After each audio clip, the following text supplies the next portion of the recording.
Good morning. Well, the sun's coming up. It's gorgeous outside. I'm just on a little stool in my kitchen wanting to share with you. This is Lisa with A Widow's Treasure.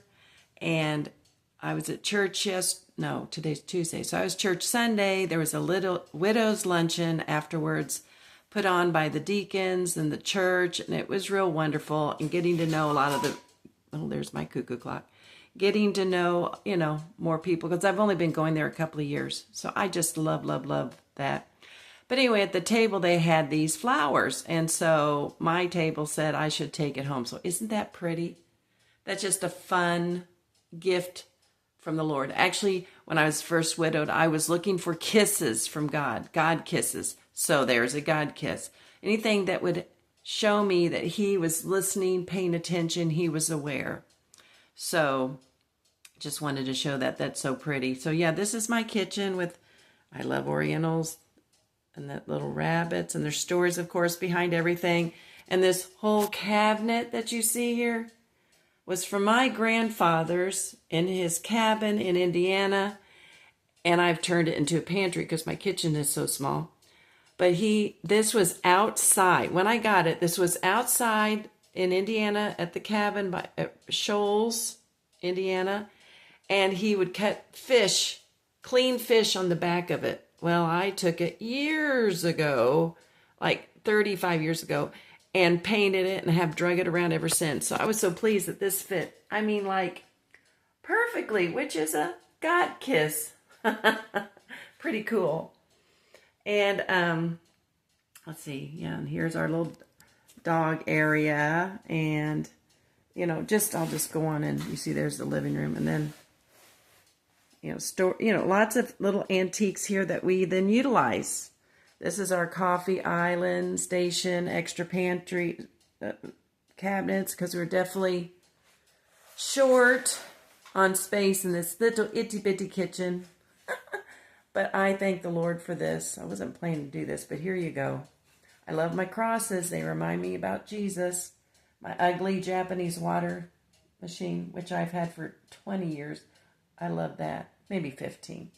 Anyway, let me not get you... Oh, my Berkey water. You got to have clean water. I studied water for like 3.5 years. All right. Well, that was it of that. So what do I want to talk to? I mean, I see what I'm doing is I share a little bit of something at the beginning, and then I go to the meat, what we need to do in order to take our next breath.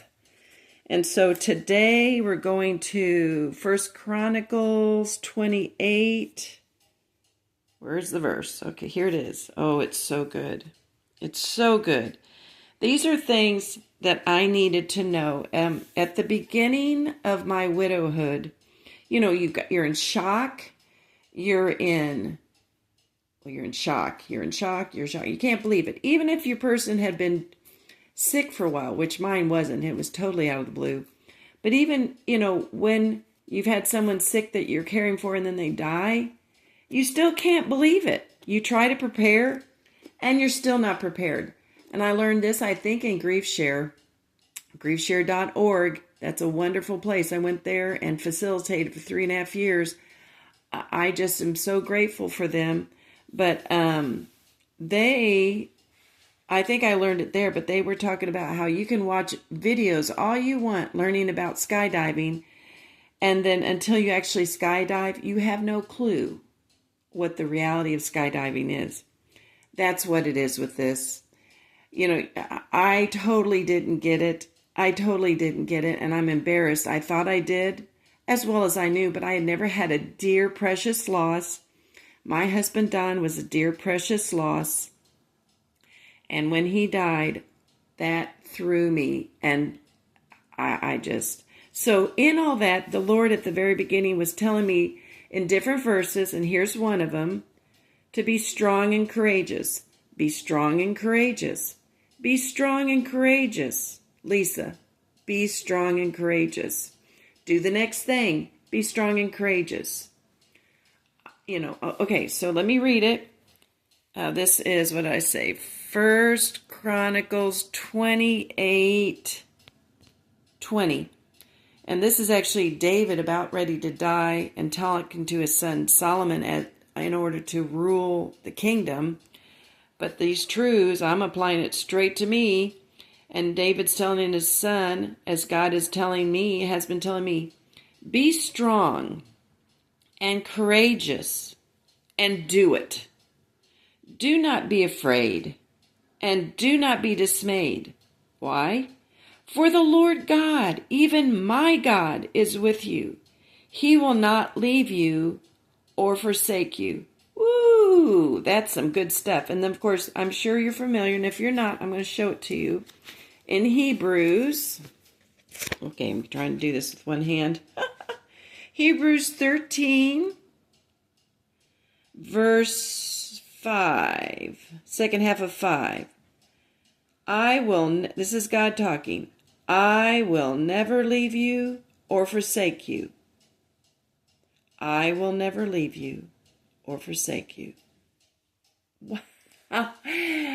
Oh, that just is so wonderful. Do you understand? It's an absolute. He will never leave you or forsake you. He will never leave me or forsake me. Like this, we're talking eternity, folks. Now and forever. Same with back here. David telling his son, God will never leave you or forsake you.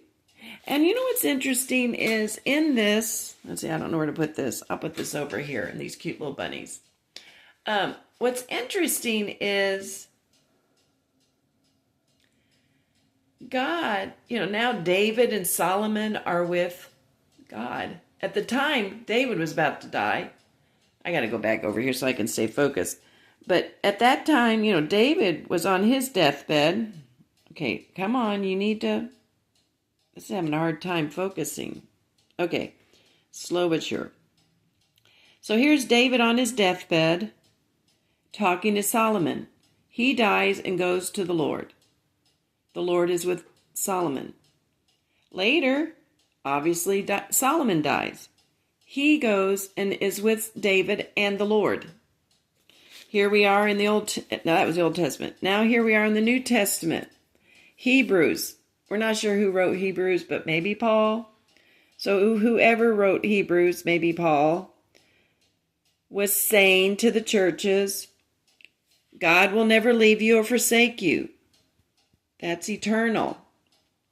Then Paul dies. He's with God. God is still with us. Once we know Jesus, once we know and believe and obey and embrace Christ, He is with us. He is in us. He will never leave us or forsake us, ever, for eternity, from that moment on. And I take such comfort from that. And He knows and understands. And I'm just going to put in a little bit here just because that's another thing, another treasure the Lord showed me. But Jesus in Isaiah, He's a man of sorrows, acquainted with grief. He gets it.